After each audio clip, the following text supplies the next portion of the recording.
अब एक बड़ी और जरूरी अंतर्राष्ट्रीय खबर लेकर हम आपके सामने हाजिर हैं।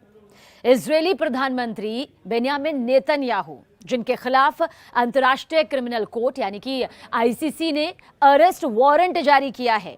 क्या ये अरेस्ट वारंट है? इसके पीछे की वजह क्या है? इस महायुद्ध के पूरे माहौल में ये खबर कितनी ज्यादा गंभीर और जरूरी हो जाती है, सबके लिए जानना भी।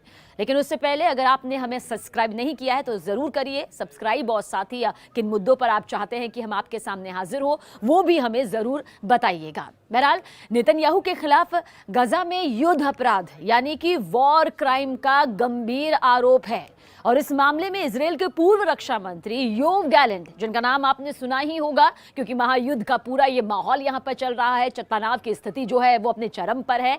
इसी के साथ हमास के जो पूर्व कमांडर मोहम्मद दाइफ, इनके खिलाफ भी वारंट जारी हुआ है, और वारंट जारी करते हुए आईसीसी ने कहा कि गजा में भूखमरी और फिलिस्तीनियों के खिलाफ अत्याचारों के लिए नेतन्याहू जिम्मेदार हैं। गैलेंट को भी जिम्मेदार ठहराए जाने के लिए ठोस आधार है, यानी कि जो आधार यहां पर बताया जा रहा है वो काफी पुख्ता और ठोस बताया जा रहा है। समझिए आप इस पूरी डिटेल को। दरअसल वारंट में मोहम्मद दाइफ को इजरायल में 7 अक्टूबर को बड़े पैमाने पर हत्याओं, इसके अलावा जिस तरह से रेप की वारदातों को अंजाम दिया गया और लोगों को बंधक बनाकर अपने साथ ले जाने का आरोप है। हालांकि इजरायल ने दावा किया है कि उसने जुलाई में एक हमले में मोहम्मद दाइफ का खात्मा कर दिया था, उसे मौत के घाट उतार दिया था। आईसीसी यूक्रेन में वॉर क्राइम के खिलाफ के लिए रूस के राष्ट्रपति व्लादिमीर पुतिन के खिलाफ भी गिरफ्तारी वारंट जारी कर चुका है। एक बार फिर से समझिए कि किसके खिलाफ ये वारंट जारी हुआ। पहले हमने आपको वो नाम बताए, लेकिन इसके अलावा एक और बड़ा नाम आईसीसी यूक्रेन में वॉर क्राइम के लिए, यानी कि जो युद्ध से जुड़े अपराध होते हैं, जो नियमों का उल्लंघन होता है, उस अपराध के लिए रूस के राष्ट्रपति पुतिन के खिलाफ भी गिरफ्तारी वारंट जारी कर चुका है। इजरायल ने देखिए आरोपों को सिरे से खारिज कर दिया, नकार दिया। इजरायल ने आईसीसी के क्षेत्राधिकार को खारिज करते हुए गजा में युद्ध अपराधों से इनकार ही कर दिया है। इजरायल के पूर्व प्रधानमंत्री नफ्ताली बेनेट ने तो नेतन्याहू और गैलेंट के खिलाफ वारंट जारी करने की जमकर आलोचना भी की।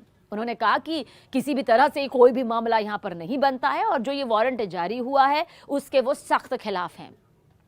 इस बीच ये भी समझिए कि किस तरह से इजरायल के प्रमुख विपक्षी नेता जो यहां पर है, यानी कि यायर लिपिड, उन्होंने भी इस आदेश की निंदा की है और इससे आतंकवाद के लिए इनाम करार दिया है। उन्होंने कहा कि ये जो आदेश जारी किया गया है, दरअसल ये आदेश जो है वो आतंकवाद के लिए इनाम है, यानी कि उनके लिए तो वो किसी तोहफे से कम नहीं है।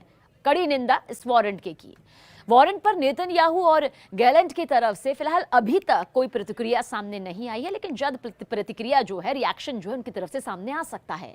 लेकिन इस बीच आपको बता दें कि आईसीसी के पास देखिए गिरफ्तारी की पावर नहीं है। आईसीसी ने ये वारंट जारी तो कर दिया है, लेकिन उसके पास संदिग्धों की गिरफ्तारी की शक्तियां नहीं है। वो सिर्फ उन देशों में अपने अधिकार का इस्तेमाल कर सकता है जिन्होंने इस कोर्ट की स्थापना करने वाले समझौते पर हस्ताक्षर किए हैं। यानी कि जो वारंट जारी यहां पर आईसीसी की तरफ से किया जाता है वो वॉर क्राइम को लेकर कर तो सकता है कि भाई नियमों का उल्लंघन, कानून का उल्लंघन किसी देश ने किया है या फिर नहीं किया है, लेकिन ये उस पर अप्लाई होगा वहां पर ये पूरी तरह से जमीनी स्तर पर सामने आएगा जहां वो देश सामने आएंगे जिन्होंने इस समझौते पर हामी भरी हो, बाकायदा आधिकारिक तौर पर हस्ताक्षर किए हैं। अब आपको समझाते हैं वो साल। दरअसल साल 2002 तब शुरू हुआ इंटरनेशनल क्रिमिनल कोर्ट यानी कि आईसीसी। इसकी शुरुआत कब हुई? साल 2002 में। 1 जुलाई 2002 को इंटरनेशनल क्रिमिनल कोर्ट यानी कि आईसीसी की शुरुआत यहां पर की गई थी। दरअसल ये दुनिया भर में होने वाले जितने भी वॉर क्राइम है, नरसंहार है, मानवता के खिलाफ अपराधों की जांच करती है। ये संस्था 1998 यानी कि 1998 के रोम समझौते पर तैयार किए गए नियमों के आधार पर कार्रवाई भी करती है। अब एक और पहलू समझने की जरूरत यहां पर है, क्योंकि जब हम महायुद्ध का जिक्र करते हैं, दोनों तरफ से जो हमले होते हैं, उस बीच में war crime international criminal court का मुख्यालय द हेग में है। ब्रिटेन, कनाडा, जापान समेत 123 देश रोम समझौते के तहत इंटरनेशनल क्रिमिनल कोर्ट के सदस्य हैं, यानी कि ये वो देश है जिन्होंने बाकायदा हस्ताक्षर अपने किए हुए हैं। इजराइल हमास महाजंग को 13 महीने यहां पर हो चुके हैं।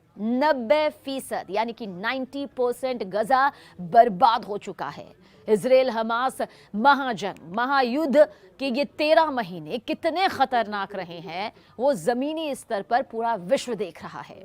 7 अक्टूबर 2023 को इसकी शुरुआत हुई थी। हमास के सैकड़ों आतंकी गजा पट्टी के रास्ते साउथ इजराइल में घुस गए। अंधाधुंध फायरिंग हुई, 1139 लोगों को मार दिया गया और 251 लोगों को किडनैप कर लिया गया, बंधक बना लिया गया। चंद घंटे बाद इजरायली प्रधानमंत्री नेतन्याहू ने हमास के खिलाफ जंग का ऐलान भी कर दिया था कि मुंह तोड़ जवाब तो यहां पर हमास को मिलकर ही रहेगा। और इस महाजंग के शुरू होने के बाद से गजा में 44,000 से ज्यादा लोग मारे जा चुके हैं, अपनी जिंदगी गंवा चुके हैं। गजा हेल्थ मिनिस्ट्री के आंकड़ों के मुताबिक ये गजा की आबादी का करीब 2% है। सुनने में आपको 2% कम लग रहा होगा, लेकिन जो कैलकुलेशन यहाँ पर सामने आया वो बताता है कि कितनी बड़ी हजारों की संख्या में ये तादाद यहाँ पर आती है जिंदगी गंवाने वालों की। अब आप समझिए कि इजरायली सेना के मुताबिक इनमें 17 से 18,000 हमास के लड़ाके थे, क्योंकि ये तो यहां पर साफ था कि इजराइल किसी भी कीमत पर अब हमास के ठिकानों को छोड़ेगा नहीं, उसके साम्राज्य को किसी भी तरह से नेस्तनाबूद करके रहेगा, और वो उसने करके भी दिखाया। इजराइल और हमास के बीच शुरू हुई ये जंग बढ़ते बढ़ते लेबनान और ईरान तक भी कैसे पहुंची, वो भी सबने देखा। देखिए, जून में जारी यूनाइटेड नेशन की रिपोर्ट के मुताबिक गजा में खाना जुटाना चुनौती बन गया है। यहां के 50,000 बच्चे गंभीर कुपोषण का शिकार हैं। गजा का हेल्थ सिस्टम पूरी तरह से नेस्तनाबूद हो चुका है, बिखर चुका है। इजराइल की बमबारी में गजा के ज्यादातर अस्पताल किस तरह से निशाना बने, किस तरह से तबाह हुए, वो भी तस्वीर सामने आई। और साथ ही साथ जो रिपोर्ट्स यहां पर सामने आई हैं, उसमें दावा किया गया कि युद्ध से पहले यहां डायरिया के मामले 50 गुना बढ़े हैं। इंटरनेशनल क्राइसिस ग्रुप की रिपोर्ट के मुताबिक 7 अक्टूबर से अब तक, यानी कि आज की जो ये तारीख है, अब तक इजरायलियों ने फिलिस्तीनियों पर 1000 से ज्यादा हमले किए हैं।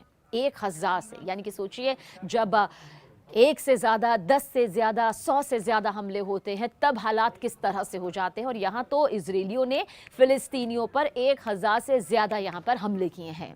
लेकिन अब जिस तरह से इजरायली प्रधानमंत्री नेतन्याहू के खिलाफ आईसीसी ने अरेस्ट वारंट जारी किया है, उसे लेकर अंतर्राष्ट्रीय स्तर पर प्रतिक्रियाओं के आने का सिलसिला जारी है।